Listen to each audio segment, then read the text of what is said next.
അങ്ങനെ ദിയാകൃഷ്ണ പറഞ്ഞതെല്ലാം സത്യമാണ് എന്ന് തെളിഞ്ഞു. ശരിക്കും പറഞ്ഞാൽ ഒന്നുകൂടി ആലോചിച്ച് നോക്കിയാൽ ദിയ അന്നേ പറഞ്ഞത് തന്നെയാണ് ശരിയെന്നും പറയാം. പ്രേക്ഷകരെല്ലാവരും കൃത്യമായി തന്നെ ആലോചിക്കുന്ന ഒരു കാര്യമാണ്.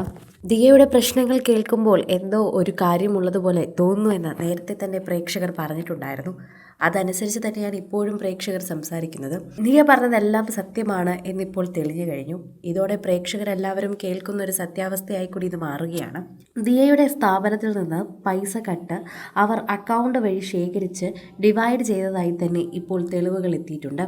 അതോടെ തന്നെ ഇപ്പോൾ ദിയയുടെ കേസ് കൂടുതൽ കാര്യത്തിലേക്കാണ് തെളിയുന്നത് എന്ന് പറയാം.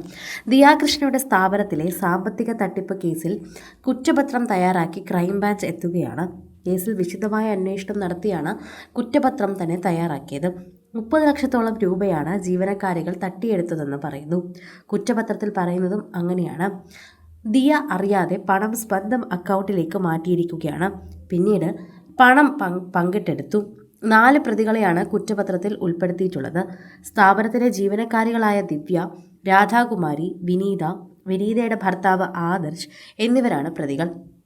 കുറ്റപത്രം ഉടൻ കോടതിയിൽ സമർപ്പിക്കും.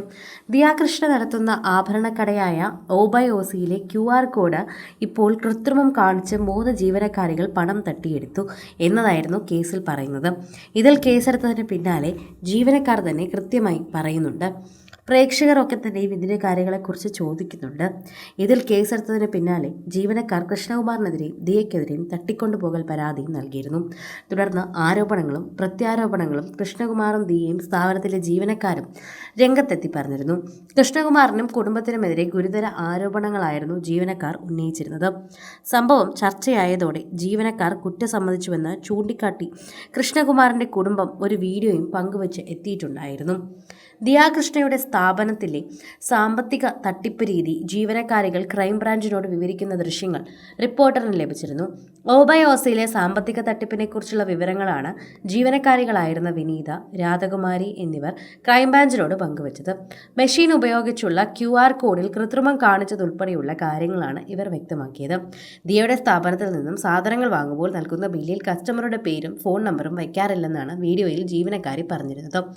ആഭരണങ്ങളുടെ വില നിശ്ചയിക്കുന്നത് ദിയയാണെന്നും കസ്റ്റമർ സെലക്ട് ചെയ്യുന്ന ആഭരണത്തിൽ ചിത്രം ദിയയ്ക്ക് അയക്കുമ്പോൾ വില നിശ്ചയിച്ച് ദിയ മറുപടി നൽകുമെന്നും ജീവനക്കാരി പറയുന്നു. യഥാർത്ഥ വില അറിയുന്നതിന് ബാർകോഡ് ബില്ലിൽ ഉൾപ്പെടുത്തുമെന്നും ഇവർ ക്രൈംബ്രാഞ്ചിന് പറയുകയും ചെയ്തിട്ടുണ്ടായിരുന്നു.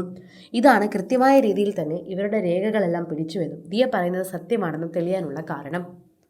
കൂടുതൽ സിനിമ, സീരിയൽ, ചാനൽ വാർത്തകൾക്കും നിങ്ങളുടെ പ്രിയപ്പെട്ട താരങ്ങളുടെ എക്സ്ക്ലൂസീവ് അഭിമുഖങ്ങൾക്കുമായി സബ്സ്ക്രൈബ് ചെയ്യാൻ മറക്കല്ലേ.